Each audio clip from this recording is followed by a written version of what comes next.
Friends, welcome to Blessed Mom Squad. दोस्तों, पहले तो मैं आपको कॉन्ग्रेचुलेशंस बोलना चाहूँगी क्योंकि आई एम श्योर आपके घर में एक न्यू बॉर्न बेबी है, इसलिए आप ये वीडियो देख रहे हैं। तो मैनी कॉन्ग्रेचुलेशंस फॉर दैट। उसके बाद आई एम श्योर आपको पता ही है कि न्यू बॉर्न्स कितने ज़्यादा प्यारे होते हैं, लेकिन जितने प्यारे वो होते हैं उतने ही नाजुक भी होते हैं।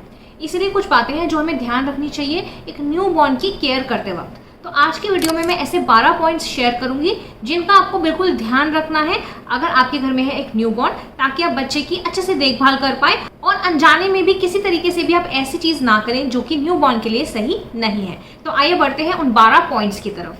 तो दोस्तों, पहला पॉइंट है कि किसी को भी आपको बच्चे को अभी जब बहुत छोटा है बच्चा तो किस करने नहीं देना चाहिए।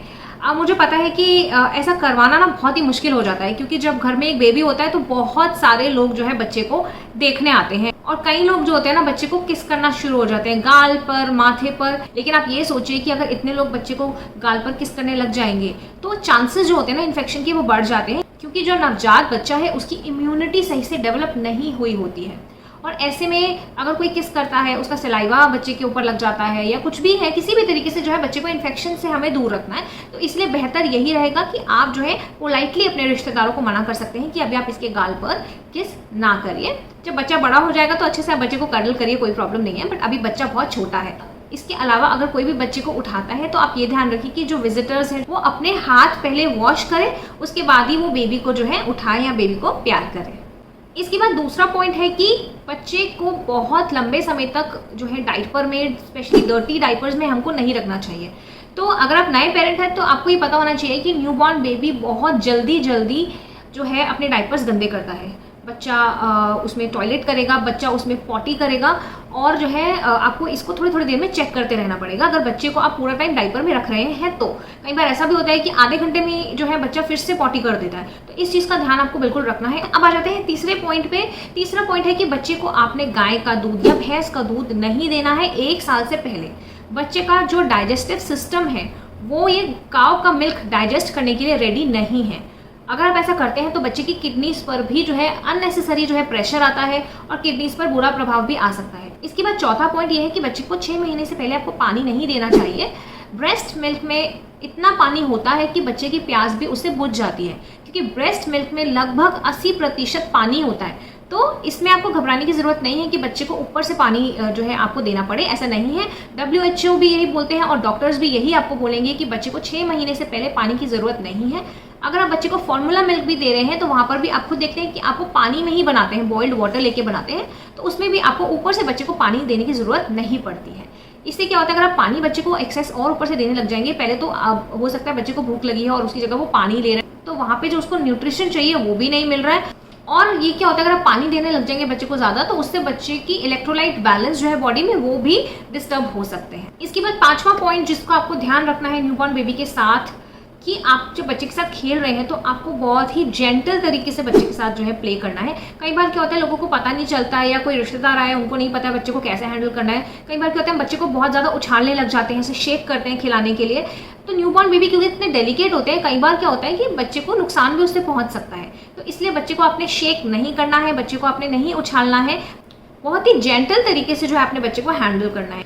इसके बाद 6वां पॉइंट है कि बच्चे की बॉडी को आपने ओवर हीटिंग से बचाना है। ओवर हीटिंग कैसे होती है बच्चे को, जब आप बच्चे को बहुत ज़्यादा ड्रेस कर देते हो। कई बार ऐसा मैंने देखा है कि इतनी गर्मी हो रही है और उसमें भी बच्चे को जो है इतना ऐसे स्वेटर और बहुत कुछ जो है लोग पहना देते हैं, जिससे कि बच्चे को ओवर हीटिंग हो जाती है। ओवर हीटिंग से बच्चे में डिहाइड्रेशन हो सकती है, क्योंकि इतना पसीना आएगा बच्चे को अंदर, बच्चे को फीवर भी आ सकता है। ओवरऑल बच्चा बहुत ज़्यादा अनकंफर्टेबल रहेगा। तो बहुत ज़्यादा लेयर आपको स्पेशली गर्मियों में तो बच्चे को नहीं पहनानी चाहिए। आप बच्चे की गर्दन टच करके देखते रहिए, बच्चे की बैक जो है पीठ पर टच करके देखिए कि बहुत ज़्यादा गर्म तो नहीं है, पसीने तो नहीं आ रहे हैं। तो इस चीज़ का ध्यान रखिए कि गर्मियों में स्पेशली ये चीज़ की प्रॉब्लम आपको आएगी, ओवर हीटिंग की। ओवर लेयरिंग आपको बच्चे के लिए नहीं करनी है। यूजुअली बच्चे को हमसे 1 लेयर ज़्यादा कपड़े की ज़रूरत होती है, स्पेशली आप माँ से कंपेयर कर सकते हैं। अगर मदर ने सपोज 1 लेयर पहनी है तो बच्चे को आप 2 लेयर तक कपड़े पहन कर सकते हैं। तो ओवर हीटिंग पे आपने बहुत ध्यान देना है न्यू बॉर्न बेबी की केयर करते वक्त। अब आ जाते हैं 7वें पॉइंट पे, बहुत ज़रूरी बात है जिसका आपको ध्यान रखना है। स्पेशली नए पेरेंट्स जो है वो ये बात पे बिल्कुल ध्यान दें, न्यू बॉर्न बेबी को आपने पेट के बल नहीं सुलाना है। अगर आप बच्चे को टमी टाइम भी दे रहे हैं तो आपको सामने रहना है। थोड़ा टाइम आपने देखा कि टमी टाइम बच्चे ने ले लिया है, उसके बाद आप बच्चे को वापस जो है गोद में ले लीजिए या सीधा लिटा लीजिए। बच्चे को सुलाना तो बिल्कुल आपने नहीं है पेट के बल। क्यों? क्योंकि बच्चा अपनी गर्दन नहीं संभाल सकता। तो अगर बच्चा जो है नाक के बल सोया रह गया या बच्चे की नाक दबी रह गई तो ऐसे में बच्चे को सांस लेने में प्रॉब्लम हो सकती है और ये जो है ना बहुत ही घातक हो सकता है बच्चे के लिए। ऐसे में जो होता है कई बार न्यूबॉर्न बेबी को सिड्स की जो है उसका भी खतरा रहता है। सिड्स क्या है? सिड्स की फुल फॉर्म है सडन इन्फेंट डेथ सिंड्रोम। तो इससे बचने के लिए जो है आपको ये ध्यान देना है कि बेबी जो है उसको आपने पेट के बल बिल्कुल भी नहीं सुलाना। इसके बाद 8वां पॉइंट है कि बच्चे का जो सर है उसके ऊपर एक सॉफ्ट सा स्पॉट होता है। आप देखोगे तालू पे जो होता है अभी बहुत आपको सॉफ्ट सा लगेगा, तो वो एरिया आपने बहुत ज़्यादा डेलिकेटली हैंडल करना है। उस एरिया को, उस सॉफ्ट स्पॉट को आपने दबाना नहीं है। यहाँ पे क्या होता है बच्चे के जो स्कल होता है उसकी बोन्स अभी जो होती है पूरी तरीके से जुड़ती नहीं है, तो वो जुड़ने में टाइम लगता है। तो इसलिए आपको बहुत ध्यान देना है कि बच्चे के सर पे किसी भी तरीके का प्रेशर ना पड़े और बच्चे को जब आप उठाएंगे तो बच्चे का सर और गर्दन जो है उसको आपने प्रॉपर सपोर्ट देना है, क्योंकि स्टार्टिंग में बच्चे अपनी गर्दन खुद नहीं संभाल पाते हैं। तो अगर आप किसी को बच्चा दे भी रहे हैं गोद में, कई बार किसी को नहीं पता होता है कि बच्चे की गर्दन भी संभालनी होती है, तो आप ये इंस्ट्रक्शन जो है सबको प्लीज़ ज़रूर दीजिए अपनी तरफ से, चाहे पता हो या ना पता हो, कि गर्दन को आप सपोर्ट दीजिए। तो ये बहुत ज़रूरी पॉइंट है। अब आ जाते हैं 9th पॉइंट की तरफ। ये पॉइंट है बच्चे की बॉटल से रिलेटेड। तो बच्चे की जो बॉटल आप देंगे, अगर आप बॉटल में फीड कर रहे हैं बच्चे को, तो वो आपको स्टेरिलाइज ज़रूर करनी है। बॉयल कर सकते हैं या फिर स्टेरिलाइजर्स आते हैं, इस पर मैंने अलग से डिटेल वीडियो भी बनाई हुई है। चाहे आप बॉटल जो है वो पतीले में बॉयल कर रहे हैं या स्टेरिलाइजर यूज़ कर रहे हैं, क्या सही तरीका है, तो वो आप वीडियो भी चेकआउट कर सकते हैं।